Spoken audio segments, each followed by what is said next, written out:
Well, stop scrolling because I've got 20 single-player games that will totally suck you in. Story, action, adventure, all the crazy stuff you wish you could be playing right now.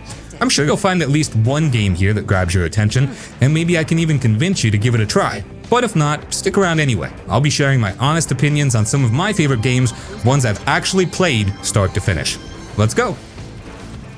Vampyr is such a weird, ambitious project that came out in 2018 from Don't Nod Entertainment.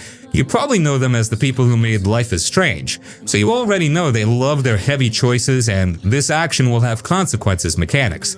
But instead of a high school girl taking Polaroids, you're a surgeon in 1918 London during the Spanish flu. The setting is honestly peak aesthetic. It's disgusting, muddy, and everyone looks like they haven't slept in 3 weeks, which fits the vibe of a guy who's literally trying to balance his Hippocratic oath with the fact that he wants to rip everyone's throat out. The developer, Don't Nod, really swung for the fences here by trying to mix a AA budget with AAA ideas. They used the Unreal Engine 4 to make London look super atmospheric, and while it isn't the smoothest game ever, sometimes the combat feels a bit clunky or floaty like a budget Dark Souls, the actual systems under the hood are genius. Every NPC in the game is part of a district health bar. If you start eating too many people, the health of that district crashes, more monsters spawn, and you basically turn the city into a graveyard. The craziest part is the XP system. In most games, you kill monsters to level up.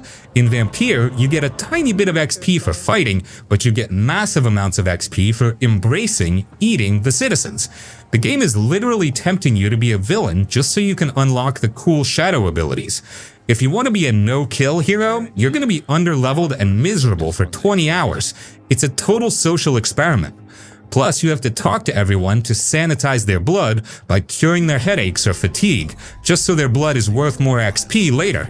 It's messed up when you think about it. You're literally fatting up the lambs for the slaughter. This was during that era where AA games were starting to get really good again, proving you don't need $1 billion to make a game with a soul. It's got that AA jank where sometimes a character's face looks a bit like Play-Doh, but the voice acting for Jonathan Reed is top tier. He sounds so tired and posh, which makes it even funnier when he's diving across a room to bite a priest.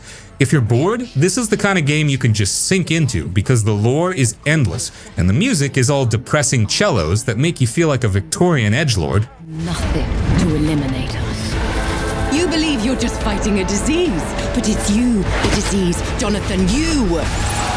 Now we're actually talking about a relic from the golden age of edgy gaming. This game dropped back in 2009 from Radical Entertainment, and it's basically the ultimate power fantasy if you're bored and just want to turn your brain off and destroy an entire city. This was the peak of the PS3 and Xbox 360 era, where every main character had a hoodie, a gravelly voice, and a serious attitude problem. You play as Alex Mercer, and the story is basically that you wake up in a morgue with no memory, but you have these insane shape-shifting powers because of a virus. The cool thing about the developers, Radical, is that they used to make the Incredible Hulk Ultimate Destruction game, and you can totally tell. They basically took the Hulk's movement, running up walls, leaping over skyscrapers, throwing cars, and added a bunch of gore and blades. It's one of the most fluid open-world movement systems ever made. You don't even need to use the streets because you can just sprint vertically up the Empire State Building and then glide across Manhattan like a flying meat glider. The consumption mechanic is what makes this game legendary. To get your health back or to learn information, you literally grab people and absorb them into your body. When you do that, you can shapeshift into them to hide from the military, which is actually kind of a clever stealth mechanic for a game that is mostly about exploding helicopters with your bare hands. You have these different forms, like giant claws, a massive blade arm, and these hammer fists that just turn people into red mist. It's honestly gross, but in a very satisfying 2000s way. Historically, this game came out right at the same time as Infamous on the PS3, and there was this huge playground rivalry about which game was better. Prototype was definitely the crazier sibling. While Infamous was more of a polished superhero story, Prototype was just pure unhinged chaos. You could grab a civilian, run to the top of a building, and elbow drop a tank from 50 stories up. It's the kind of game that doesn't really get made anymore because everything now has to be prestige and emotional, whereas Prototype just wanted you to be a biological weapon in a sandbox. Sadly, Activision basically killed the franchise after the second game and shut down Radical Entertainment, which is a total crime. Playing it now, the graphics are definitely a bit dated, and New York looks kinda gray and depressing, but the sheer speed of the gameplay still holds up better than most modern games. If you're bored and want to feel like an unstoppable monster for an afternoon, this is the one.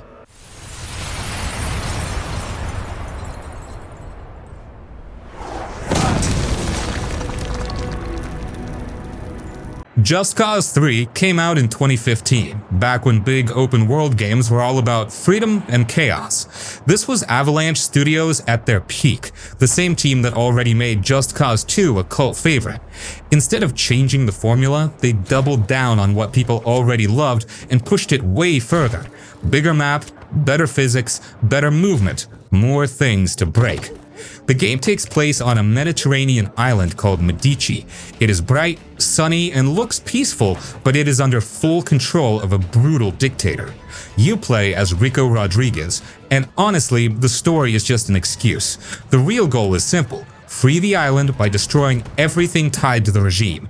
Bases, statues, fuel tanks, radar towers, bridges. If it belongs to the enemy, the game wants you to tear it down. What makes Just Cause 3 stand out is how it treats destruction like a toy. This is not a cover shooter where you hide behind walls and play it safe. The grappling hook is the core of the whole game.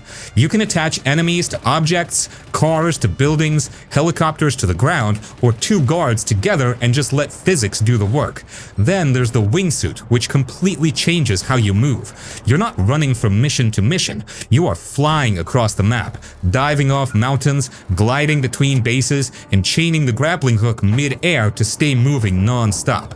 The map itself is huge and actually fun to explore. It is full of military bases, towns, hidden challenges, and random chaos. You might start heading to a mission and suddenly see a convoy or a base nearby, and one thing leads to another. 30 minutes later, half the area is liberated and you forgot what you were doing in the first place. That kind of distraction is what this game does best. Gunplay is decent, but it's not the main attraction. Vehicles are where things get crazy. Jets, tanks, helicopters, boats, sports cars, monster trucks. Everything feels like it exists to break the world around it. Explosions look great, buildings collapse, bridges fall apart, and the game engine really shows its strength here. Avalanche built their tech around physics, and Just Cause 3 is basically a showcase of that. This game also came out during a time when single-player sandbox games were still made just to be fun, not padded with live service stuff or endless grinding. You boot it up, you mess around, you cause destruction, and you log off satisfied. No pressure, no deep systems to memorize, no boring realism. If you're bored right now and want a game that lets you shut your brain off and just enjoy pure freedom, Just Cause 3 still holds up. It's messy, loud, sometimes dumb, but in a very honest way. It knows what it's trying to be, and it never pretends to be anything else. Choppers are inbound. Repeat, choppers are inbound.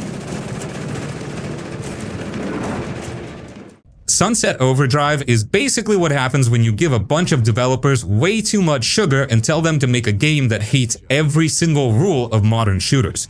This game came out in 2014, and it was made by Insomniac Games. You definitely know them because they made the Spider-Man games and Ratchet & Clank, but before they were swinging around New York, they made this neon-colored masterpiece for the Xbox One. Back then, everyone was trying to make games look realistic and gritty and brown, but Insomniac decided to make a game that looks like a soda commercial exploded. The story is hilariously stupid in the best way possible.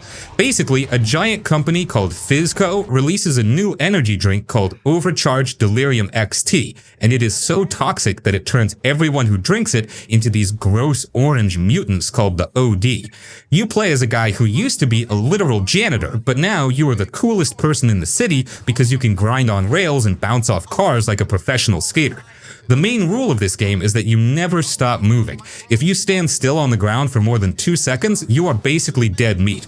You have to be constantly grinding on power lines and wall running to stay alive, which makes the combat feel like a rhythm game mixed with a shooter. The weapons in this game are absolutely unhinged. You aren't just using boring assault rifles. You have a gun that shoots exploding teddy bears and another one that fires vinyl records that bounce off walls and slice enemies in half. It is pure chaos and it never stops being funny. The game also breaks the fourth wall constantly. The characters know they are in a video game and they will literally make fun of the UI or the respawn animations. It has this punk rock vibe that feels very mid-2010s, but it still holds up perfectly today because there is nothing else that plays like it. It is actually kind of a tragedy that this game didn't sell billions of copies, because it is way more fun than most of the stuff we get now. You can see how Insomniac used everything they learned about movement in this game to make the movement in the Spider-Man games feel so good. If you are bored and tired of games that take themselves way too seriously, you need to play this one. It is loud and colorful, and it treats the player like they actually want to have fun instead of just doing chores in an open world. It is the perfect cure for boredom, because it is impossible to be grumpy when you are grinding down a skyscraper while launching fireworks at mutant soda drinkers.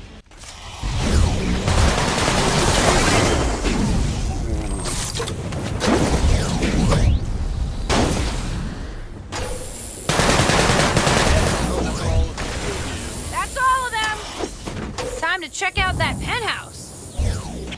Shadow of the Tomb Raider came out in 2018, and yeah, a lot of people don't like this one as much as the other two.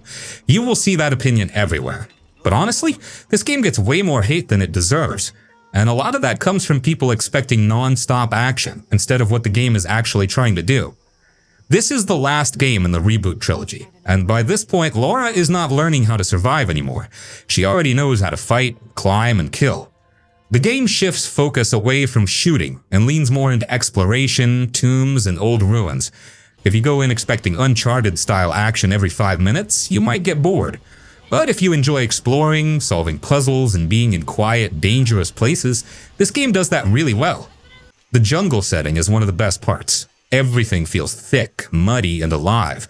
You're climbing through ruins covered in plants, swimming through dark water, and crawling through tight spaces. The tombs are bigger and better than before. These are not quick side rooms. Some of them feel like full levels where you are moving water, using fire, ropes, and timing things right. This is the most Tomb Raider the series has felt in a long time. Combat is there, but it is not the main thing. When fights happen, stealth is clearly the preferred way to play. You can hide in mud, disappear into bushes, and take enemies out quietly. It feels more grounded and less like an action movie. Some people hate that, but others actually enjoy slowing things down. Story-wise, it is not perfect, and yeah, Lara can be frustrating at times.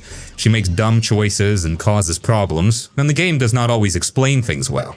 That is another reason people dislike it. But as a single-player experience, it still feels solid and complete, especially compared to a lot of modern games. If you're bored and want a game that lets you explore, solve puzzles, and chill in a big, detailed world, Shadow of the Tomb Raider is worth playing. It's not loud or flashy, but it is a good game that gets judged too harshly.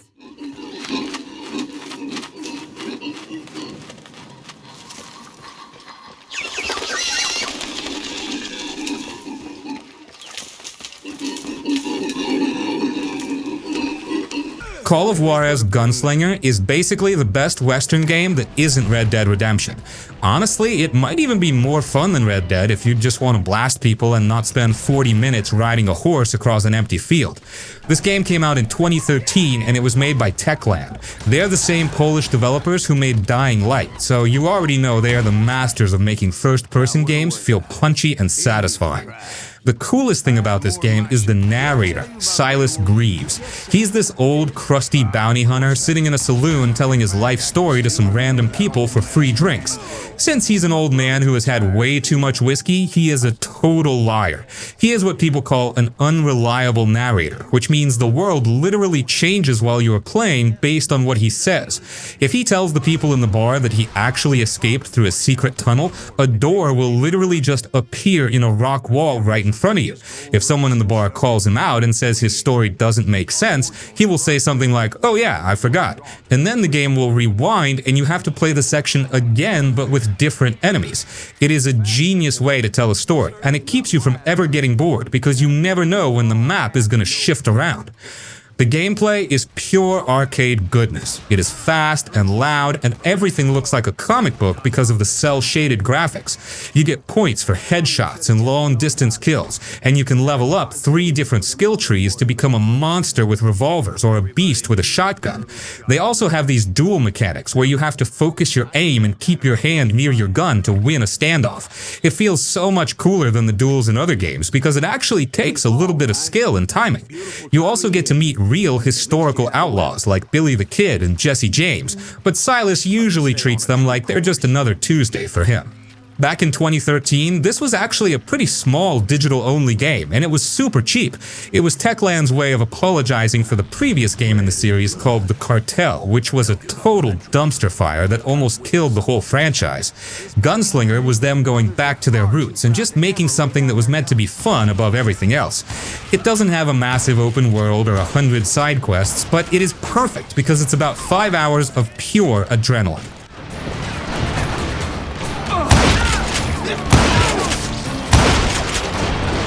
You went in there alone to confront those criminals. Look, if you want a game that actually respects your time and doesn't try to sell you a battle pass every 5 seconds, you need to check out Marvel's Guardians of the Galaxy. This game came out in 2021 from Eidos Montreal, who are the same people that made those really smart Deus Ex games. Everyone was super scared before it launched because the Avengers game from the year before was such a massive dumpster fire, but this one actually ended up being a total masterpiece that nobody saw coming. The best thing about this game is that it is a pure single-player story. You only play as Peter Quill, also known as Star-Lord, but you are basically the coach for the rest of the team. You can tell Rocket to hack stuff, tell Groot to build bridges, or have Gamora slice things in half. It feels like you're actually leading a group of idiots who barely like each other. The banter is constant, and it is actually funny, not like that forced Marvel humor you see in some of the newer movies. They are always arguing and talking over each other while you walk through these crazy alien worlds that look like a neon fever dream. They also have this thing called the huddle mechanic, which is basically the coolest thing ever. When your team is getting beat up, you can call a timeout in the middle of the fight. Everyone gathers around and starts complaining, and you have to pick the right words to motivate them based on what they're saying. If you get it right, Peter flips his Walkman on, and a random 80s song like Kickstart My Heart or The Final Countdown starts blasting, while everyone gets a massive power boost. Eidos Montreal actually won Best Narrative at the Game Awards, and they totally deserved it. The story is way deeper than you'd expect for a superhero game. It deals with some pretty heavy stuff like grief and loss, but it never feels depressing because the characters have so much heart. Also, fun fact, the developer actually created a real-life heavy metal album for the fictional band Star-Lord just for this game, because that's where Peter got his name. It's that level of detail that makes the game feel special. It is a total shame that Square Enix said it didn't meet their sales expectations, because it is easily one of the best linear games of the last decade. It doesn't have a boring open world full of icons to check off. You just go from one beautiful level to the next, shooting aliens with your electronic blasters and making choices that actually change how the team treats you. It's like this one doesn't feel paid!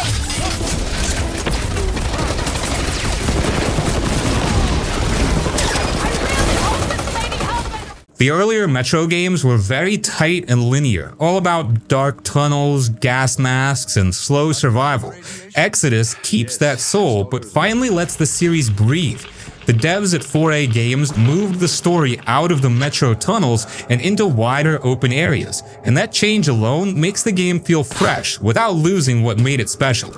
You still play as Artyom, still dealing with radiation, broken weapons, and low ammo. That part never goes away. What changes is the structure. Instead of being stuck underground the whole time, you travel across Russia on a train with your crew.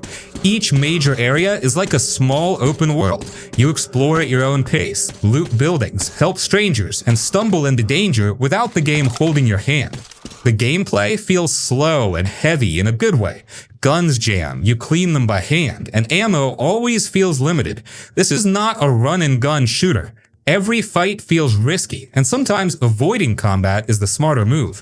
Stealth matters a lot, especially if you want better endings. The game rewards patience instead of chaos. What really sells Metro Exodus is the atmosphere. The world feels quiet, lonely, and broken. You hear wind, creaking metal, distant sounds, and it keeps you on edge even when nothing is happening. Nighttime is especially tense. Mutants come out, visibility drops, and suddenly a simple walk turns into a survival situation. Story-wise, this is still very much a character-driven game. The people on the train feel like a real group, not just quest givers. You talk to them between missions, hear their worries, jokes, and arguments. Those small moments make the journey feel personal. This is one of those games where you actually slow down and listen. Some players did not like the open areas and preferred the old tunnel style. That is fair, but Exodus does something brave. It evolves the series instead of repeating itself.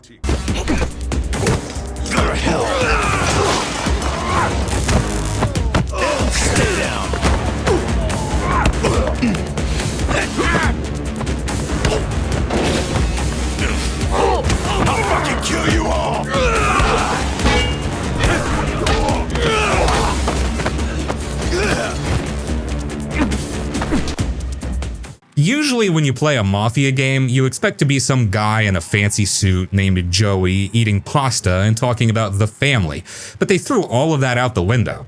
They put you in the shoes of Lincoln Clay, a black Vietnam veteran in 1968, and they basically made a game about burning down the entire Italian mob from the outside.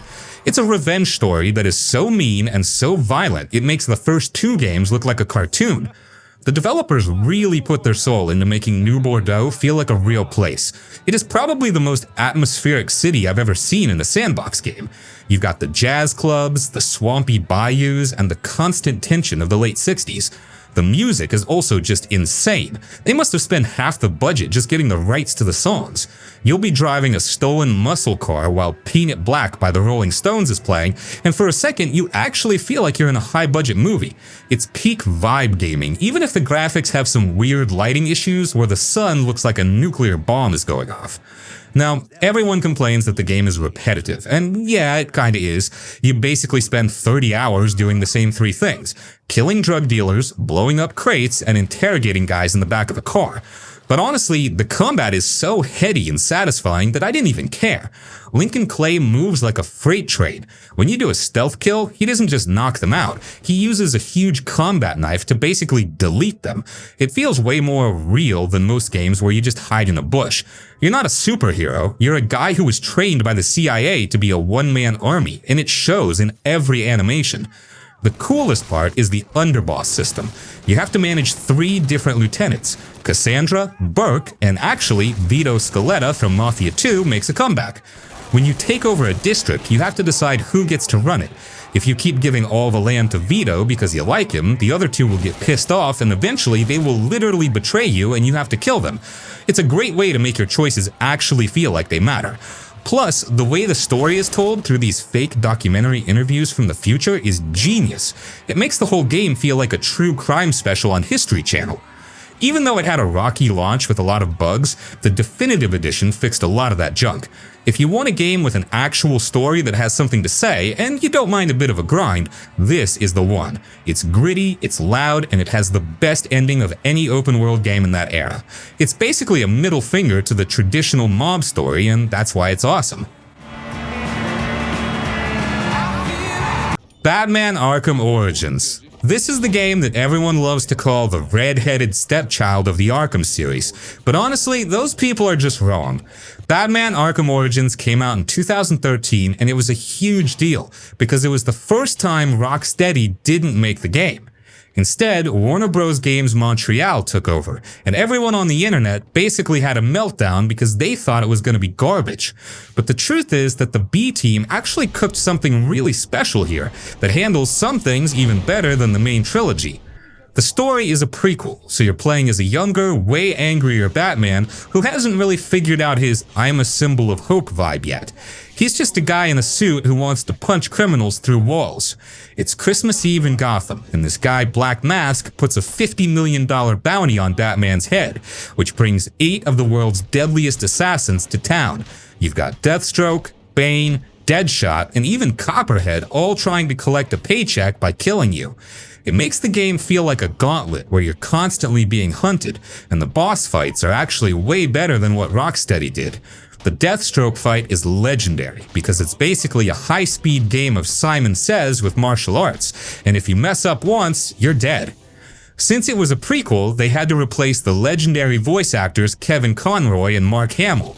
That seemed like a suicide mission, but Roger Craig Smith did an incredible job as a younger, more aggressive Batman, and Troy Baker basically did a perfect impression of Mark Hamill's Joker.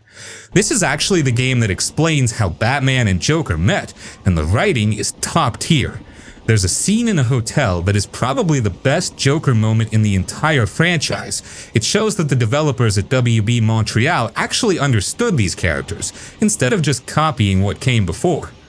The gameplay is mostly the same as Arkham City, but they added these shock gloves that you get from Electrocutioner. I'm not gonna lie, these gloves are a total cheat code. Once you charge them up, you can just punch through shields and armored guys like they aren't even there. It totally breaks the combat balance, but it's so satisfying to finally bully the enemies that used to be annoying. They also fixed the detective mode, so you can actually reconstruct crime scenes in 3D, which makes you feel like the world's greatest detective, instead of just a guy following blue footprints on the ground. One thing that sucked back then was that the game launched with a ton of bugs, and the map was basically just Arkham City but with more snow, and a really long, annoying bridge in the middle that took forever to cross. But if you look past that, the atmosphere is peak.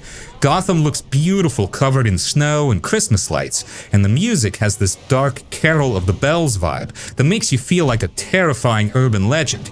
It's the perfect game to play during the winter when you want to feel like a ninja. It's also the only Arkham game that isn't included in the Return to Arkham collections, which is a total crime because it deserves way more respect than it gets.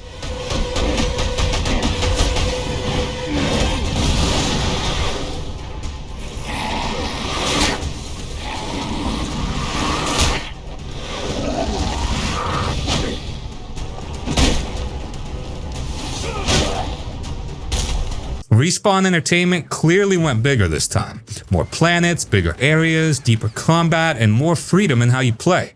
It is still very much a single-player Star Wars game. No live service nonsense, no multiplayer focus, just a full story-driven experience. You play as Cal Kestis again, but this is not the same kid from the first game. He's older, more confident, and way more dangerous. The story takes place years after Fallen Order, and you can feel the weight on him. The Empire is still everywhere, and surviving as a Jedi is getting harder, not easier. Combat is where Survivor really shines. The lightsaber system is expanded with different stances, and they actually change how the game feels. You can play fast, slow, heavy, defensive, whatever fits you. Switching styles keeps fights fresh, and enemies push back harder than before. This is not a button mash game. Timing, blocking, and learning enemy patterns matters. Exploration is also much better. Some planets are huge, almost like mini open worlds. You have side quests, optional bosses, puzzles, and secrets everywhere. It rewards curiosity. You wander off the main path and almost always find something useful or interesting. Platforming is smoother too, and traversal feels less frustrating than the first game. A lot of people complained about performance at launch, and that criticism was fair. The game had issues. But underneath that, there is a really strong experience. The writing is solid, characters are likable, and it actually feels like Star Wars, not just a game with a skin on it. The music, sound design, and environments all sell the fantasy. It's hard to breathe. Hi-Fi Rush, this thing basically fell out of the sky in January 2023. Most games spend 5 years annoying you with trailers and delays, but Tango Gameworks just walked onto a stage at an Xbox event and said, "Hey, we made a new game and you can play it in 5 minutes." That kind of shadow drop almost never happens anymore because marketing teams usually want to squeeze every penny out of pre-orders. The craziest part is who made it. Tango Gameworks is the studio founded by Shinji Mikami, the guy who literally created Resident Evil. Before this, they were known for making The Evil Within, which is basically a game about being miserable in a dark hallway while monsters try to eat your face. So when they dropped this bright neon-colored rhythm game that looks like a Saturday morning cartoon, everyone was shocked. It was like seeing a goth kid suddenly show up to school in a Hawaiian shirt and start dancing. You play as this guy named Chai who wants to be a rock star, but he ends up getting a music player fused into his chest by a corrupt tech company called Vandalay. Now the entire world moves to the beat of the music. The trees sway to the beat, the machines stomp to the beat, and even your attacks are way stronger if you time them with the song. It's basically a character action game like Devil May Cry, but you have to have rhythm. The soundtrack is also legendary with bands like Nine Inch Nails and the Black Keys just blasting while you're destroying robots with a guitar made of scrap metal. But we have to talk about the corporate drama because it is honestly insane. Microsoft owned the studio and the game was a massive hit. It won awards, it had millions of players, and everyone loved it. Then, in a total villain move, Microsoft decided to shut down Tango Gameworks in 2024 anyway. It made absolutely zero sense and the entire internet was furious because it felt like the developers were being punished for actually making a good game. The game itself is pure joy. The animation is so smooth that it looks like a high-budget movie, and the characters actually have personalities that aren't just tough guy tropes. There's a robotic cat named 808 that helps you out, and she is basically the mascot of the year. If you want a game that feels handmade and creative instead of just another boring open-world checklist, you need to play this. It is easily one of the best things to come out of the Xbox era, even if the corporate bosses tried to kill it off. Roper, clean up this mess. Cat time. Let's go. Until Dawn. Look, if you're the kind of person who yells at the screen during horror movies because the characters are doing something incredibly stupid, then Until Dawn is basically your chance to prove you're actually smarter than a teenager in a slasher flick. This game came out in 2015, and it was developed by Supermassive Games. Before this, they were doing random support work for Sony, but then they dropped this PS4 exclusive, and it basically changed the entire genre of choose-your-own-adventure games. The setup is a total classic horror trope. 8 teenagers go to a remote cabin on a snowy mountain to party and deal with some trauma from a year ago. Naturally, everything goes to hell immediately. You've got a masked psycho, creepy mines, and things bumping in the dark. The cast is actually stacked too. You've got Rami Malek before he won his Oscar, and Hayden Panettiere, and they did full motion capture, so the characters look eerily real. Well, mostly real. Sometimes they have uncanny valley teeth that make them look like they're trying to eat their own faces, but it adds to the creepiness. The whole gimmick here is the butterfly effect. Every little thing you do, like picking up a diary or being a jerk to your girlfriend, can ripple out and get someone killed 5 hours later. Most games lie to you and say your choices matter when they really don't, but in Until Dawn, you can literally finish the game with everyone alive or everyone dead. It's brutal. You'll be playing a don't move segment where you have to hold the controller perfectly still, and if your hand shakes even a little bit, your favorite character gets their head ripped off. It's pure stress in the best way possible. A cool bit of dev lore, this game was originally supposed to be a first-person PlayStation Move game for the PS3, where you used a motion controller as a flashlight. It looked okay, I guess, but Sony realized it was actually way better as a cinematic third-person game, so they moved it to the PS4 and overhauled the whole thing. That was the best decision they ever made, because it turned Supermassive into the go-to studio for horror. They've been trying to chase this high ever since with the Dark Pictures anthology and The Quarry, but honestly, nothing has quite hit that perfect teen Scream vibe like the original. It's the ultimate couch game, because even if you're not playing, watching someone else make terrible decisions is just as fun. It's got jump scares, it's got a weirdly deep story about Native American curses, and it has Peter Stormare being a creepy psychiatrist who talks directly to you. If you've got a long night ahead of you and want a game that feels like playing through a 10-episode Netflix series, this is it. Just don't be surprised when you accidentally kill off the person you were trying to save because you failed a QuickTime event.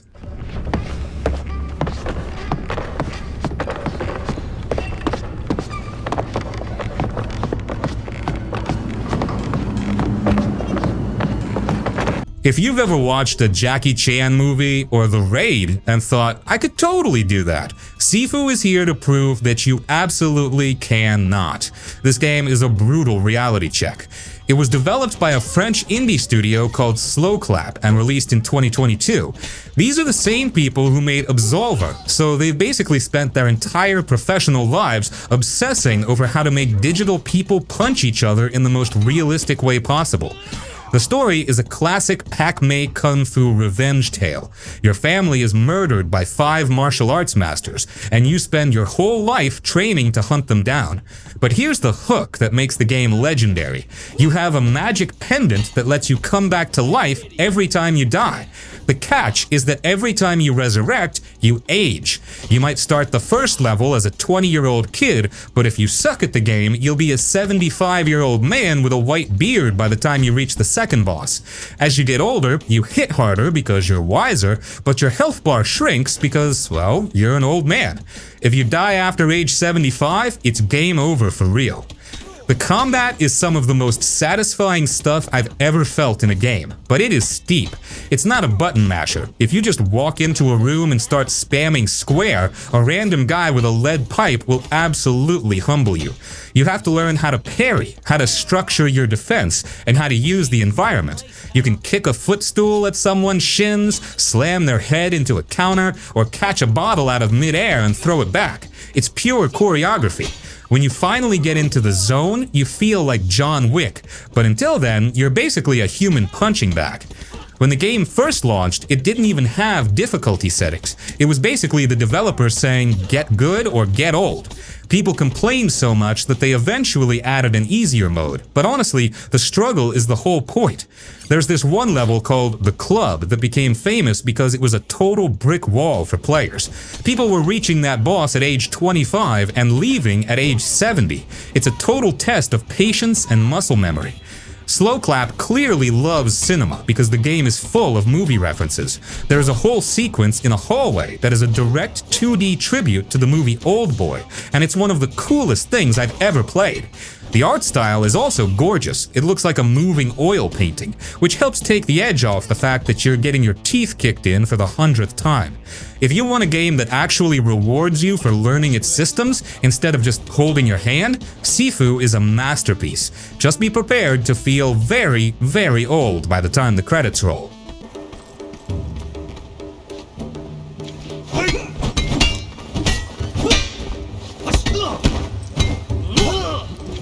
Battlefield Hardline. Yeah, it is the weird one in the Battlefield series. No big wars, no soldiers, no tanks rolling across fields.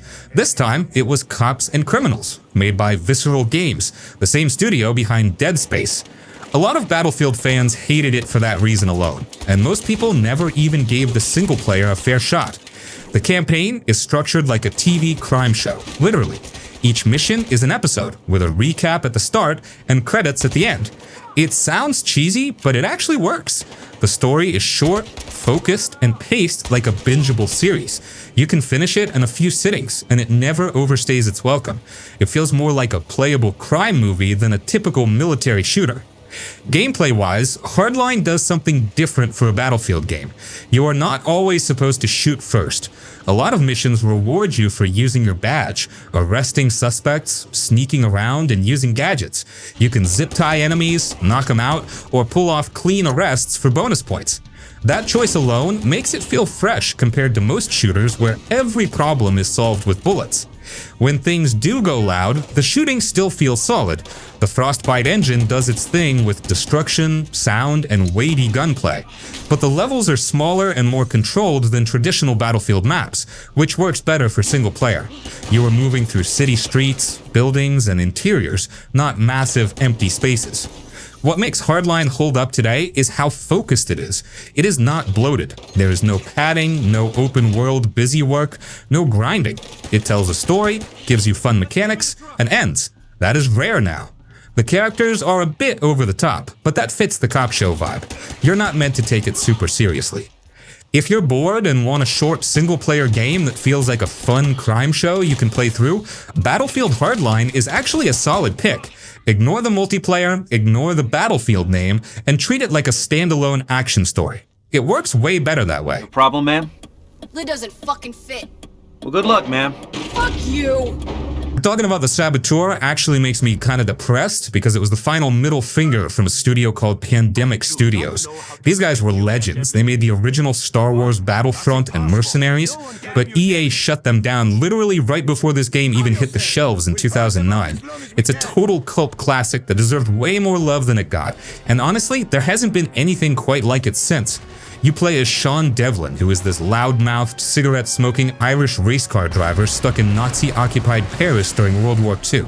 He's not a soldier, he's just a guy who was incredibly pissed off because the Nazis killed his best friend, so he joins the French resistance to blow stuff up. The best part of the whole game is the will to fight mechanic. When you start in a district that is heavily controlled by the Nazis, the entire world is literally black and white. It looks like an old noir film where the only colors are the glowing red of the Nazi banners and the yellow of the streetlights. It is such a cool aesthetic. As you start blowing up fuel depots, assassinating generals, and taking back the city, color actually bleeds back into the world. You'll walk across the street and suddenly the sky turns blue and the flowers get their color back because you've inspired the people to fight. It's one of the most satisfying visual rewards in any open world game ever. Plus, since Sean is a racer, the driving feels great, and he can climb buildings like a slightly jankier version of Assassin's Creed, which is perfect for sniping Nazis from the top of the Eiffel Tower. This game was also famous, or infamous, for the Midnight Show DLC, which, well, it added a lot of nudity to the cabarets because it was 2009 and that's just how things were. But underneath all that edgy marketing, there was a really solid stealth action game. You could steal Nazi uniforms to sneak into bases, but if you ran or acted suspicious, they'd spot you immediately because Germans don't run. It's those little details that made Pandemic so good at what they did. It's definitely got that PS3 jank, where the map is a bit clunky and the explosions look a little dated, but the soul is 100% there. It's a tragedy that Pandemic was killed off before they could see how much people ended up liking this game. If you're tired of modern open-world games that feel like a job, the Saboteur is a reminder of a time when games were just about being a cool guy who blows up tanks with dynamite while wearing a flat cap. It's peak hidden gem material. Ready? Then we're on our way. Like a Dragon, Ishin, look, if you've ever played a Yakuza game and thought, this is cool, but I wish everyone had katanas and wore kimonos, then Like a Dragon Ishin is exactly what you need. This game has a wild history. It originally came out back in 2014 only in Japan, and for years, Western fans were basically begging RGG Studio to translate it. We finally got this Unreal Engine 4 remake in 2023, and honestly, it's like a fever dream for anyone who likes samurai movies. The developers did something hilarious here. Instead of making new characters, they just took the famous faces from the main series and cast them as historical figures from the 1860s. So you're playing as Sakamoto Ryoma, but he looks and sounds exactly like Kazuma Kiryu. It's basically the Yakuza Cinematic Universe actors putting on a school play about the end of the samurai era. You've got Majima running around as a high-ranking captain of the Shinsengumi, and seeing these legendary tough guys in historical outfits is just pure fan service that actually works. The combat is where things get really stupidly fun. You aren't just swinging a sword, you have 4 different styles you can switch between on the fly. You've got the swordsman style for classic duels, gunman where you literally just spam a revolver at people in the 19th century, and wild dancer where you use a sword in one hand and a gun in the other while spinning around like a deadly ballerina. It's fast, it's gory, and it's got all those heat actions where you do stuff like shove an orange into a guy's mouth and then punch it. It's peak RGG Studio nonsense. What makes this a great boredom killer is the sheer amount of side content. This studio is the king of distractions. You can spend 5 hours doing the main plot about political revolution and betrayal, and then spend the next 10 hours running a farm, cooking vegetables, and trying to pay off a debt for a girl named Haruka. Or you can go to the racing track and bet on chickens. I'm not even kidding. You can also collect trooper cards, which let you summon special powers in battle. Some of them literally let you shoot lightning out of your hands. It makes zero sense historically, but it's so fun, you just stop caring. This was a big moment for Sega, because it proved that Western audiences actually want these weird historical spin-offs. The game is a bit stiff in places because you can tell it's an older game design wearing a fresh coat of paint, but the heart is there. It's got that perfect mix of super serious drama about honor and absolute idiocy in the streets. If you want a game where you could feel like a legendary swordsman one minute and a world-class interior designer for a doghouse the next, this is the one. 江戸から土佐に戻って早々、なんであんな真似をした？あ？どうして下級武士の分際で上司に立てつくような真似をしたのかって聞いてんだ。あDevil May Cry 5, after years of silence and mixed feelings around the reboot, this game felt like a proper return. It sticks to what made Devil May Cry famous in the first place: fast combat, stylish action, over-the-top characters, and zero shame about being a video game. The structure is very straightforward. You move from mission to mission with no open-world fluff. Each level is built around combat arenas, short exploration, and boss fights. That sounds simple, but it works because the real depth is in how you fight, not where you go. The game constantly pushes you to play better, not just survive. Combat is the heart of everything. You play as multiple characters, and each one feels completely different. Nero uses mechanical arms that change how you attack and move. Dante is basically a walking combat system with multiple weapons and styles you can swap between in real time. V fights in a very strange way, commanding demons while staying back. It sounds messy, but once it clicks, it feels amazing. What makes DMC5 special is the style system. The game is always judging how cool you play. You can beat enemies by mashing buttons, but the game clearly wants more from you. Mixing moves, staying aggressive, and not getting hit turns fights into something almost like a rhythm game. It is not about realism, it is about looking cool and feeling in control. Story-wise, it is ridiculous, and that is the point. Demons, family drama, giant swords, stupid jokes, dramatic music, it fully embraces its own tone and never apologizes for it. The characters know how over-the-top everything is, and that confidence carries the whole game. As a single-player game today, Devil May Cry 5 still hits hard. It loads fast, respects your time, and gives you pure gameplay without distractions.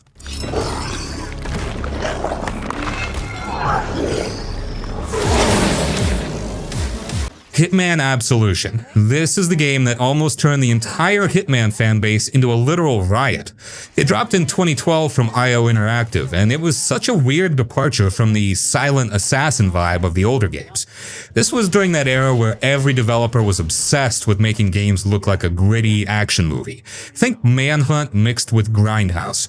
It's all sweaty, dirty, and covered in a weird yellow lens flare, which is a massive change from the clean, professional look of the usual Agent 47 missions. The reason people lost their minds back then was because the game is way more linear. Instead of being dropped into a giant sandbox like a mall or an airport and told to go play, you're often stuck in these stealth corridors trying to get from point A to point B. It felt more like Splinter Cell than Hitman. But if you stop comparing it to the rest of the series, it's actually a total banger of an action stealth game. The story is completely unhinged. You basically go rogue to protect this girl named Victoria, and you end up fighting a giant guy in a wrestling ring and a squad of assassin nuns wearing latex and carrying rocket launchers. It's peak 2012 edginess, and honestly, it's kind of a vibe if you don't take it too seriously. The tech behind this game was actually insane for the time. This was the debut of the Glacier 2 engine, which allowed the devs to put hundreds of NPCs on screen at once without the console exploding. That scene in the crowded Chinatown market still looks better than some games that came out last year. They also introduced Instinct, which let you see through walls and slow down time to headshot 5 guys at once. Purists hated it, but it made you feel like a supernatural predator. Plus, the checkered suit 47 wears in this game is low-key his best look. A fun bit of trivia, the backlash to Absolution is actually why the newer Hitman trilogy, The World of Assassination, is so good.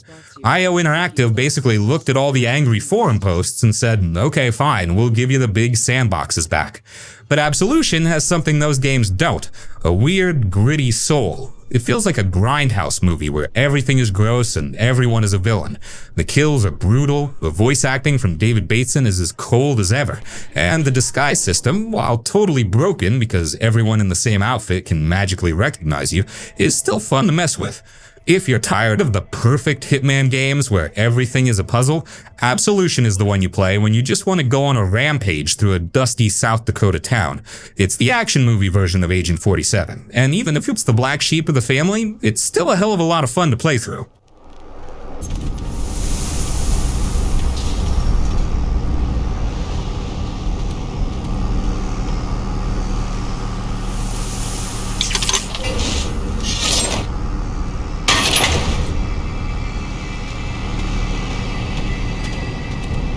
Kena Bridge of Spirits. What makes this game interesting right away is who made it.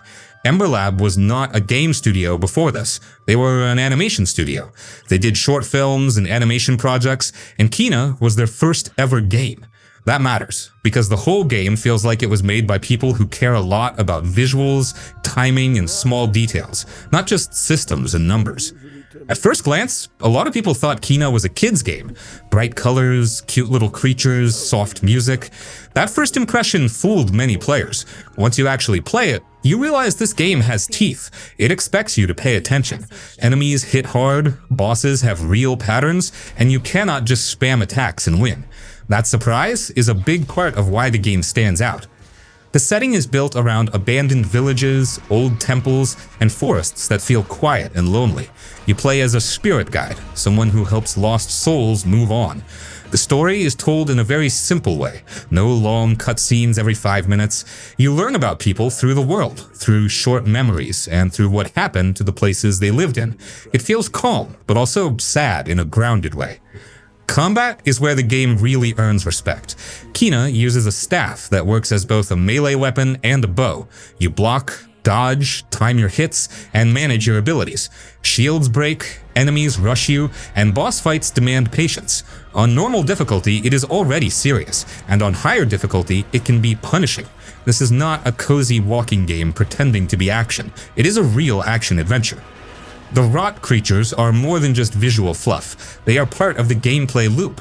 You collect them by exploring, solving puzzles, and helping the world heal. In combat, they let you stun enemies, deal extra damage, or control the battlefield.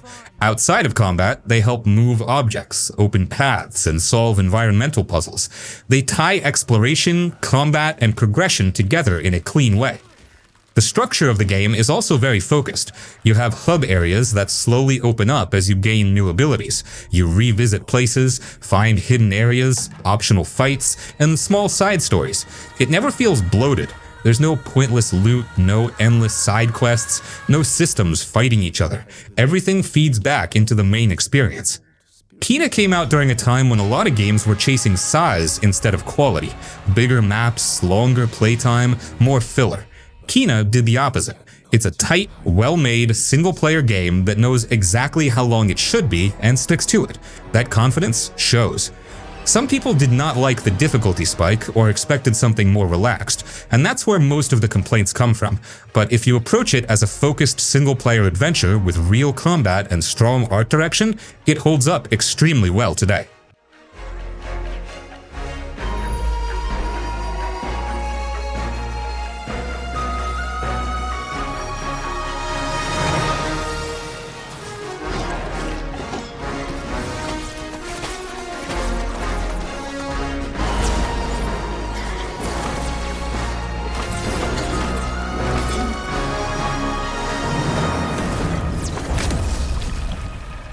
Wolfenstein: The Old Blood is basically a love letter to everyone who misses the days when shooters were just about blowing up occult Nazis in a giant, creepy castle.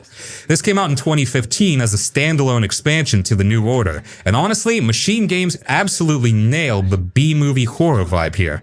While the first game was this big, emotional story about the Resistance, The Old Blood is a prequel that says, hey, remember how cool Return to Castle Wolfenstein was back in 1991? Let's do that again, but with better graphics. You're back in the boots of BJ Blazkowicz in 1946, and the mission is simple. Break into Castle Wolfenstein, steal some secret coordinates, and try not to get your head caved in by a giant mechanical dog. The game is split into two halves. The first half is a classic prison break / stealth mission inside the castle, and the second half goes full supernatural. I'm talking about Nazi zombies falling from the sky because some crazy archaeologist dug up something she shouldn't have. It's glorious, trashy fun that doesn't try to be prestige art, it just wants to be a fun shooter. The best addition to this game is the pipes. It sounds stupid, but BJ carries these two pieces of industrial piping that he uses for everything. You use them to climb walls, you use them to pry open doors, and most importantly, you use them to stab Nazis in the neck. The takedowns with the pipes are some of the most brutal animations in the whole series. It gives the combat this really raw, physical feel that makes you feel like a desperate scavenger fighting for your life. Plus, you get the Kampfpistole, which is basically a pocket-sized grenade launcher. There is nothing more satisfying than turning a group of soldiers into red mist with a single shot from a tiny pistol. Machine Games is famous for their world building, and even in this shorter game, they killed it. The atmosphere in the village of Wolfberg is super eerie, and the way they mix 1940s tech with weird sci-fi Uber soldats is peak Wolfenstein. They even kept the nightmare levels where you can find a bed and sleep to play a 3D version of the original 1992 game levels. It's a great nod to the history of the franchise and shows that the devs actually care about where the series came from. Since it was a standalone expansion, it was way cheaper than a full game, but it still feels like a complete experience. It's faster and more arcadey than the New Order, and it doesn't have as many cutscenes, which is great if you just want to get to the killing. If you're tired of modern shooters that spend 3 hours teaching you how to walk, this is the perfect antidote. It's just you, a pair of pipes, and a castle full of things that need to be blown up.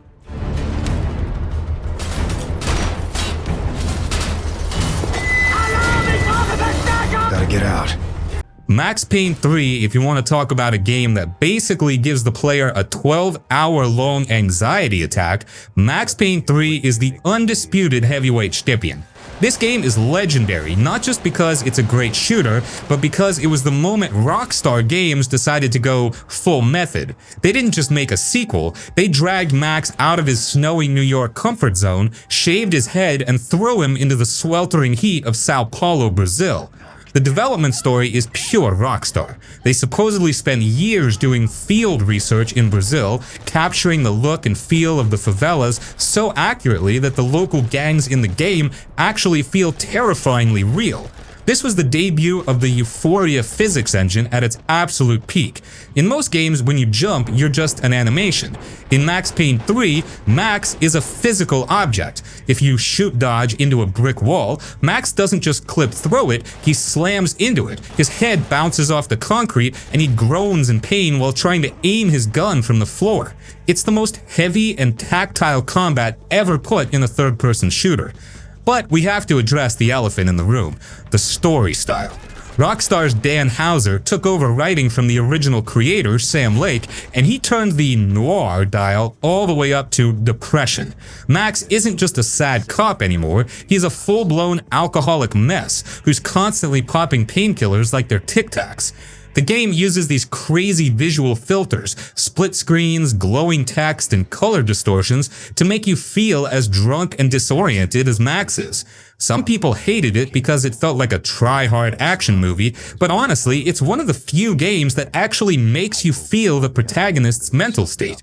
One of the coolest, most low-key details is how Max carries his guns. In the first two games, you had a magic pocket that could hold 15 weapons. In Max Payne 3, if you're carrying a rifle, you literally see Max holding it in his left hand while he fires his pistol with his right. If you want to dual fist Uzis, he has to drop the rifle on the ground. It's a small touch, but it makes every shootout feel desperate. You aren't a superhero, you're an old, tired guy who is barely surviving. And the music? The band Health composed the soundtrack, and Tears is probably the most iconic song in gaming history for that final airport sequence. When that beat drops while you're sprinting through a terminal full of armored commandos, it's pure adrenaline. It's a shame we never got a part 4, but honestly, where do you even go after this? Max finally got a sunset walk, and he earned every bit of it.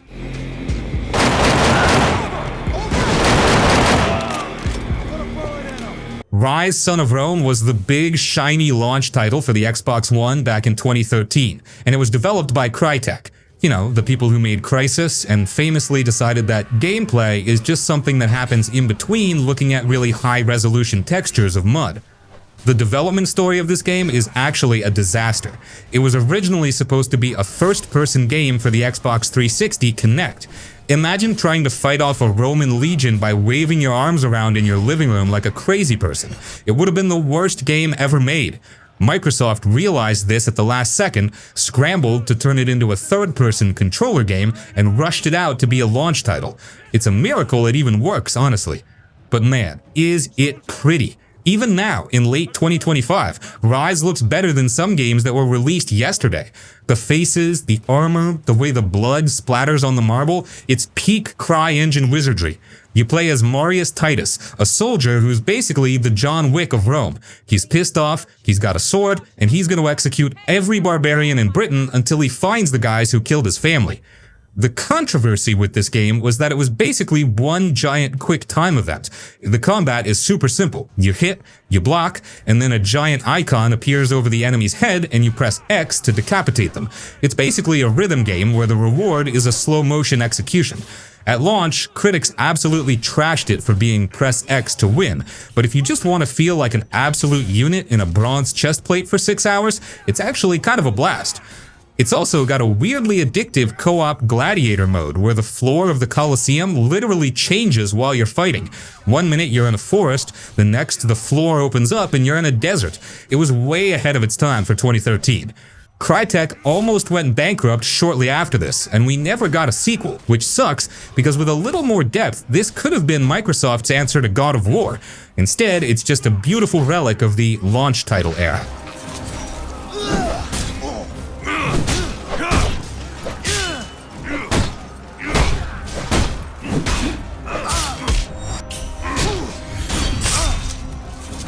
Quantum Break came out in 2016, back when Remedy was experimenting and honestly taking a big risk. This was the studio that made Max Payne and Alan Wake, so they were already known for strong single-player stories. With Quantum Break, they tried something different, a game mixed with a live-action TV show all built into one package. It sounded strange on paper, and that is why a lot of people skipped it. The structure is very unique. You play a chapter of the game, then you watch an episode of a live-action show that reacts to the choices you made. The actors are real, not CGI, and they went all in on production. Real sets, real performances, full episodes. It feels like playing a sci-fi action game and then watching the next part of the story right after. If you treat it like a short interactive series, it actually works really well. The story is all about time going wrong. Experiments fail, time starts breaking, and the world slowly collapses. Remedy loves this kind of thing, and you can feel their style all over it. Lots of dialogue, strong characters, and that slow build where things keep getting worse. It is not hard to follow, but it does expect you to pay attention. Gameplay is third-person shooting mixed with time powers. You can slow time, freeze enemies, dash forward, and create shields. Combat is not super deep, but it feels good and looks cool. Enemies move differently because time is unstable, so fights have a rhythm to them. You're not just shooting normal targets standing still. Level design is mostly linear but detailed. Offices, labs, city streets, and broken spaces where time is falling apart. There are collectibles and notes if you want more story, but you can ignore most of it and still enjoy the main experience. The game respects that some players just want to move forward. At launch, the game had technical problems on PC, and that hurt its reputation a lot. That is one of the main reasons it gets overlooked. Underneath those issues, there's a solid single-player game with a clear vision. It's short, focused, and different from most shooters. Today, Quantum Break works best if you go in knowing what it is. It's not an open world, not a long RPG, not a mindless action game. It's a playable sci-fi show with strong presentation and a clear start and end.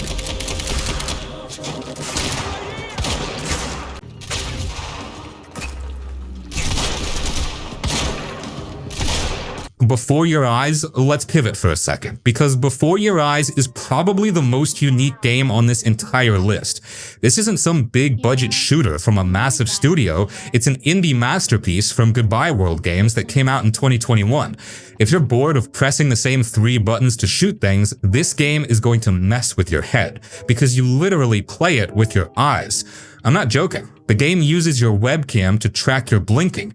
You play as a soul named Benjamin Bryn who is on a boat with a character called the Ferryman, and he's taking you to the afterlife. To get there, you have to relive your memories. The catch is that every time you blink in real life, the scene fast forwards. You might be having a sweet moment as a kid playing the piano, but if you blink, you're suddenly 5 years older, and that moment is gone forever. It's a genius mechanic because it mimics how life actually feels. You try so hard to hold on to the good times, but you can't keep your eyes open forever. The developers, Goodbye World Games, started this as a college project called Close Your, and it's one of those rare cases where a weird gimmick actually makes the story 10 times more emotional. You find yourself physically straining your eyes, trying not to blink, because you want to hear just one more sentence from your mom, or see one more drawing you made as a kid. It turns the act of playing into this desperate struggle to stay in the moment. Now, a little warning, this game will absolutely destroy you emotionally. By the time you get to the end, you're going to be a mess, and the worst part is that your tears will probably make you blink, which makes the game skip even faster. It's like the game is mocking you for being sad. It's a short experience, maybe 90 minutes, but it stays with you longer than a 100-hour RPG. We've got a long, beautiful day ahead of us. Mirror's Edge. This was made by DICE, the same studio known for Battlefield, but instead of guns and war, they made a first-person game about movement. That alone was a risky move back then. First-person games at the time were almost all shooters. Mirror's Edge said no, let's make running the main thing. The world is clean, bright, and almost empty. White rooftops, blue skies, strong red highlights showing where to go. That art style is a huge reason the game is still remembered. It does not look realistic, but it looks clear and confident. You always know where you are and where you should move next. The city feels controlled, cold, and strict, which fits the story perfectly. You play as Faith, a runner who delivers messages by hand, in a city where everything is watched. The story is simple, and not the main reason people love the game. It is there to push you forward, not to stop you with long scenes. What matters is how it feels to move through the world. Movement is the entire game. Running, jumping, wall running, sliding, climbing, rolling. Everything connects smoothly if you do it right. When you get into the flow, it feels amazing. You are not thinking about buttons anymore. You are just moving. Missing a jump or losing speed feels bad, but when you nail a section, it feels earned. Combat exists, but it is clearly not the focus. You can disarm enemies, punch, kick, and sometimes use guns, but the game is at its best when you keep moving. Stopping to fight usually makes things worse. That design choice is what makes Mirror's Edge special. It encourages speed and momentum instead of violence. Level design is tight and intentional. Each area feels like a parkour course built by hand. Rooftops, cranes, offices, stairwells. You learn routes, shortcuts, and better ways to move through spaces. The game rewards practice. Replaying levels to improve your time is a big part of the experience. Mirror's Edge also came out during a time when games were starting to look darker and more realistic. Brown, gray, gritty. This game went the opposite direction, and that is why it still stands out today. The music, especially, adds to that feeling. Calm, electronic, almost lonely. It fits the mood of running alone across a quiet city. As a single-player game today, Mirror's Edge still works because it is focused. It does not waste your time. No skill trees, no loot, no filler. You start running, you learn, you get better, and you finish. That kind of design feels refreshing now.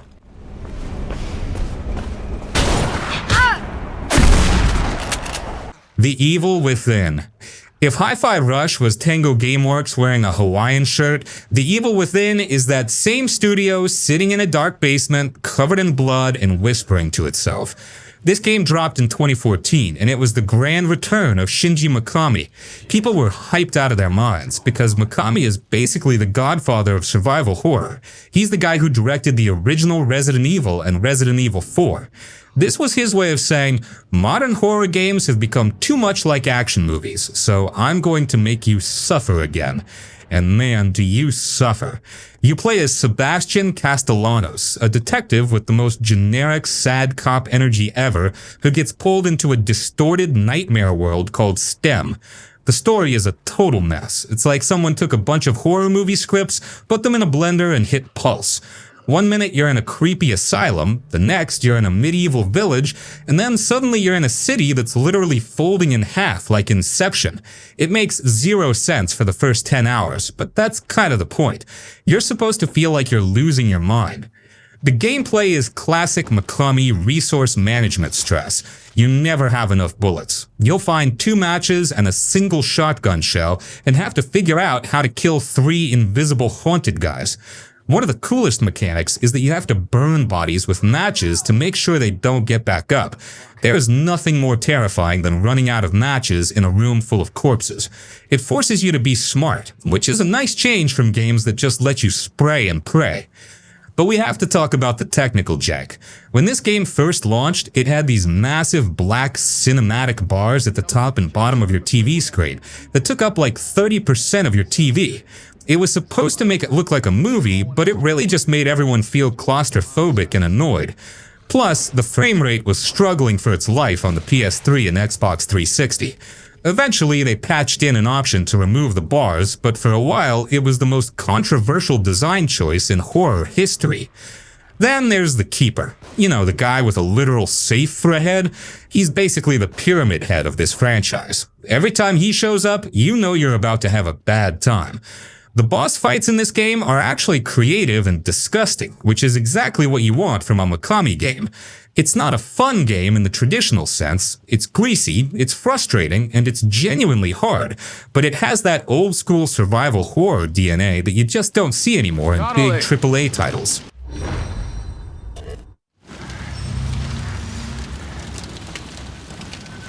If you want to see what happens when a developer gets handed a $500 million supercomputer and told to make a Pixar movie you can play, you look at Ratchet & Clank Rift Apart.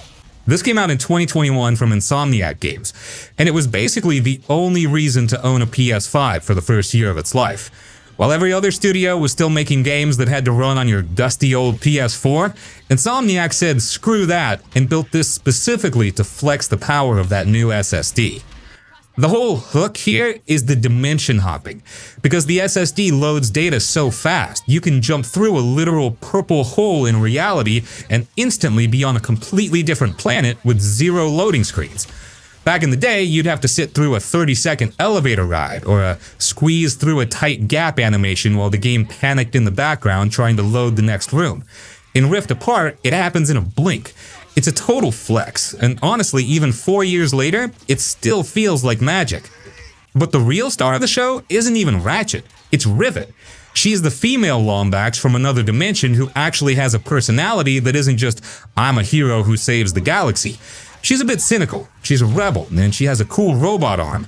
The chemistry between the characters is actually great, and the writing is genuinely heartwarming without being too cringe. It's one of those rare games that your little brother can enjoy, but you'll actually stay awake playing, because the weapons are absolutely unhinged. Since it's an Insomniac game, the guns are the best part. You've got the topiary sprinkler, which literally turns enemies into garden hedges so you can smash them, and the ricochet, which is a ball you can bounce off a guy's head like 5 times in a row. It's chaotic, colorful, and the haptic feedback on the DualSense controller makes every trigger pull feel different. If you pull the trigger halfway, the gun does one thing. Pull it all the way, and it does another. It's the kind of stuff that makes you realize why we keep buying new consoles every 7 years. The only real L this game takes is that it's pretty short. You can 100% the whole thing in about 12 to 15 hours, which for a $70 game had some people crying in the comments back in 2021. But honestly, I'd rather have 10 hours of pure, polished perfection than 80 hours of walking through a desert picking up 500 hidden feathers. It's a snack of a game, but it's a gourmet snack. How many pirates does does Pierre have? Maybe the fixer will help finish them off. Gears of War 4. Microsoft created a whole new studio called the Coalition, headed up by Rod Ferguson, who worked on the original trilogy specifically to make sure they didn't mess up their golden goose. They played it incredibly safe, but honestly, after the weirdness of Gears of War Judgment, a back-to-basics game was exactly what the fans needed. The story jumps 25 years into the future. The Locusts are gone, the world is supposedly at peace, and we're following JD Phoenix, who is Marcus Phoenix's son. JD is a bit of a pretty boy compared to his dad's mountain of muscle vibe, and for the first 2 acts, you're mostly fighting robots called DBs. I'm not gonna lie, fighting robots in a Gears game felt like eating a salad at a steakhouse. It's fine, but it's not why I'm here. Luckily, the game eventually realizes this, brings back a cranky, retired Marcus Phoenix, and introduces the Swarm, which are basically the Locust but with a slimy new paint job. The gameplay is as tight as it's ever been. The Coalition didn't reinvent the wheel, they just greased it. The active reload system is still the most addictive mechanic in shooters, and they added wind flares, basically massive lightning tornadoes that turn the battlefield into a physics playground. You can shoot the brakes off a pile of pipes and watch the wind carry them into a group of enemies like a giant metal blender. It's peak Gears carnage. But the real reason people stayed was Horde 3.0. They added a class system: Soldier, Scout, Sniper, Heavy, and Engineer, and the Fabricator, which is a big box that lets you build defenses anywhere on the map. It turned the mode from hide in a corner to actual strategy. The downside? The loot boxes. This was 2016, so Microsoft went heavy on the gear packs. If you wanted a cool skin or better skills for Horde, you had to pray to the RNG gods or open your wallet. It was a grindy mess that almost ruined the multiplayer, but the core shooting was so good people tolerated it. One thing the B team at the Coalition doesn't get enough credit for is the visuals. Even today, Gears 4 looks incredible. The lighting during the storm sequences and the detail in the armor is top tier. It was the perfect technical showcase for the Xbox One S in the early days of 4K gaming on the PC.